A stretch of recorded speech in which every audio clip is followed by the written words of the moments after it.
Hey, what's up, people? Piazal here, and today I want to talk to you guys about Vestron Video's Collector's Edition Blu-ray release for Chopping Mall.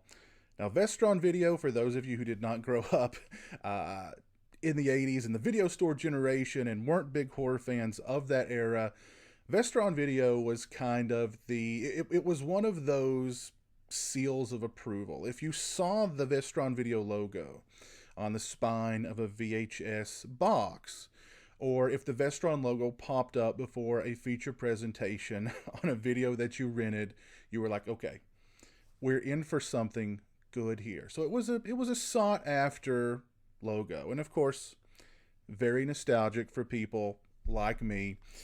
So Lionsgate has created this Vestron revival, and what they're doing under this new Vestron label is releasing a lot of genre movies like Chopping Mall, like Waxwork 1 and 2, like Return of the Living Dead 3, on and on and on. Movies that have not gotten Blu-ray releases up to this point. They're giving them Blu-ray releases under this new Vestron label, and they're loading the discs down with extras. So what's not to love about that? I know a lot of fans out there are very excited until they see the price points. And even for a brand new Blu-ray, these are a little bit pricey. This Blu-ray for Chopping Mall is listed on Amazon right now at 30 bucks. Now, I didn't pay 30 bucks for this. I'd been hoarding a gift card for quite some time, just waiting for the appropriate time to use it. And I thought, here it is, let me grab Chopping Mall because I love this movie and I wanted to see what Lionsgate has up their sleeve for the Vestron label, because this is their first Vestron Video Collector's Edition release. I'm not going to really talk very much about the movie. I'm just going to talk mostly about the extras, picture quality, sound quality, and whether I think it's worth 30 bucks or not. But I love Chopping Mall. I've loved Chopping Mall since the first time I saw it in probably the early 90s on VHS. It's not your typical dead teenager kind of slasher movie. It's a sci-fi horror movie from just a legendary director, Jim Wynorski, who I just absolutely love. Everything that you've come to expect from a Jim Wynorski movie is in this movie. Instead of a guy chasing these teenagers around a mall in a mask, killing them off one by one, you have robots, killbots, chasing them around in this mall, killing them off one by one. But this movie is absolutely fantastic. Great pacing, lots of action, really nice, really good characters in the movie, I think, as well. Very humorous, definitely does not take itself overly seriously or really seriously at all. Really fun movie. I love Chopping Mall. Great movie.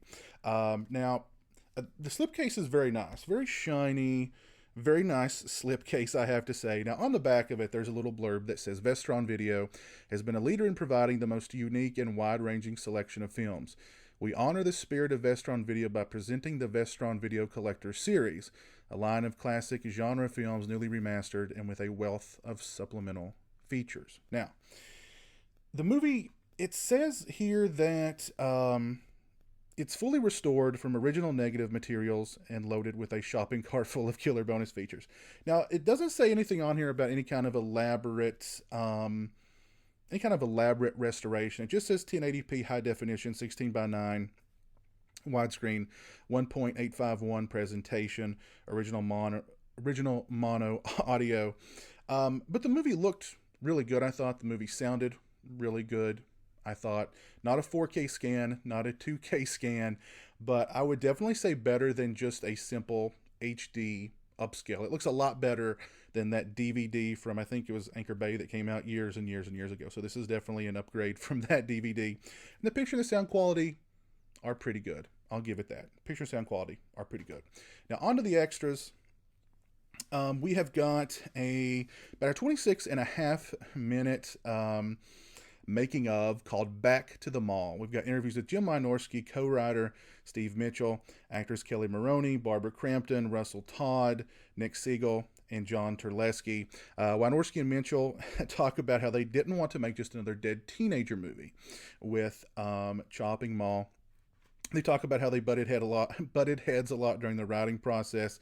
They talk about the casting process, the chemistry the actors had on set. The actors talk a lot about being directed by Wynorski, who could come off as being very hostile and forceful at times. They discuss the action sequences they shot and how fun they were. They discuss their individual shots on seeing the movie for the first time and the movie's cult status.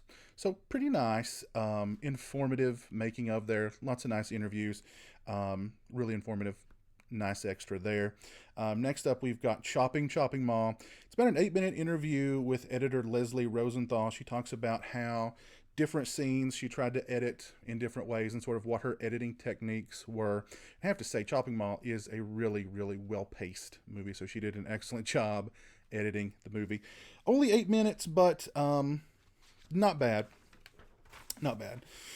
Then we've got talking about the Killbots, about a 12-minute interview with robot creator Robert Short. He discusses conceptualizing and designing the Killbots in the film and how fortunate they were in that the Killbots were so well made that they never malfunctioned or broke down, because if they did, they were working on such a tight budget and a tight schedule that, if the Killbots, if they had like a Jaws situation per se, the movie would have been screwed.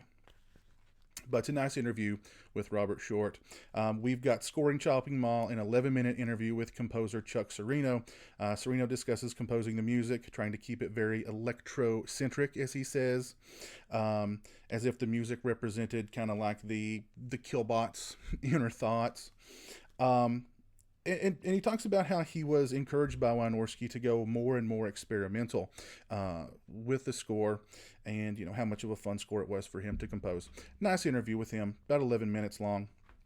Next up, we've got The Robot Speaks, 10 Questions with the Killbot.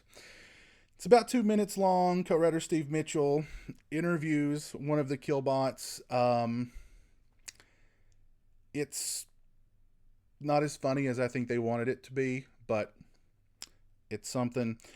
We've got the Lost scene, which is about 3 minutes long. Wynorski and Mitchell discussed a scene they had written for the movie, including a horse and a horse trailer, but they just didn't shoot it. But they have sort of the pages of the script that you can read for the scene.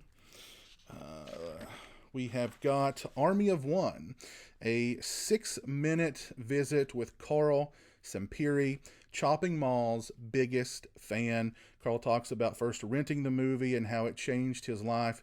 He actually has the only working Killbot in his garage.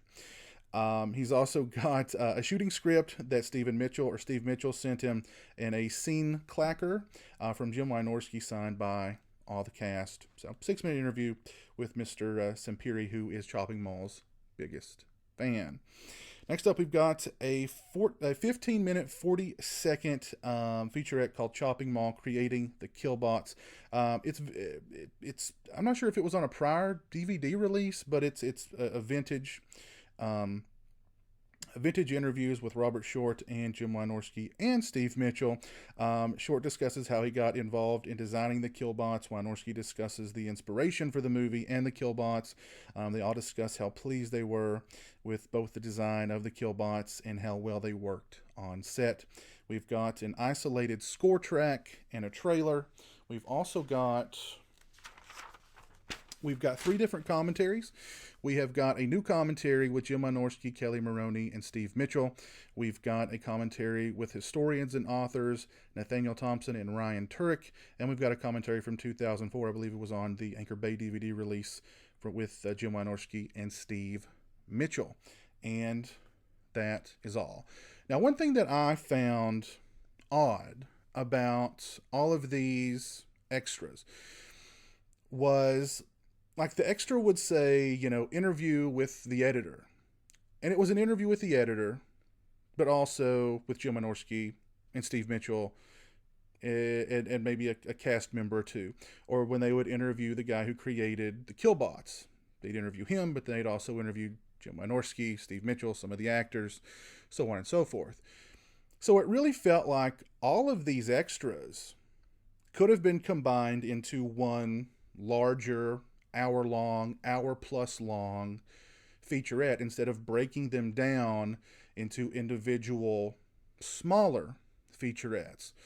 And now I don't want to put on my tinfoil cap here and start talking all conspiratorial, but it kind of makes me think that they split them up to make the disc look like it has more extras on it than it really does. Now, having said that, I did enjoy all the extras on this release, especially the interviews. What was it called? Back to the Mall was a really interesting, really fun interview with Jim Wynorski, Steve Mitchell, and the actors and actresses from the film. But I just felt like all the other extras could have just been combined into that one to make one long hour plus long making of featurette, and that they didn't really need to be separated. The commentaries, I did not listen to the two new commentaries, but I have listened to the old commentary that was on the Anchor Bay DVD, and I know that one with Jim Wynorski and Steve Mitchell is quite entertaining. But yeah, those are the extras on this disc. Now, is it worth $30? It depends on how much you love Chopping Mall, to be honest with you. If I'd paid $30 for this release, I'd be fine with it. Again, I did not pay $30. I had a gift card that paid for most of it, but I would still be happy with this purchase. I can't really give you a huge recommendation on it because of the higher price. I can't tell you to go out, drop the money on it, and pick it up unless you're a huge fan of Chopping Mall. But again, if you're interested in this release, I've got to think you're probably a pretty big fan of Chopping Mall, and the $30 for the Blu-ray will be worth it to you. So yeah. If you bought this release, please let me know what you thought of it in the comment section below. Do you think it was worth $30? Please let me know in the comments section below. If you liked the video, please leave it a thumbs up. If you're not following me on social media, those links are in the description. They're also right around here somewhere. As always, thanks so much for watching. I really appreciate it. Take care, and until next time, peace.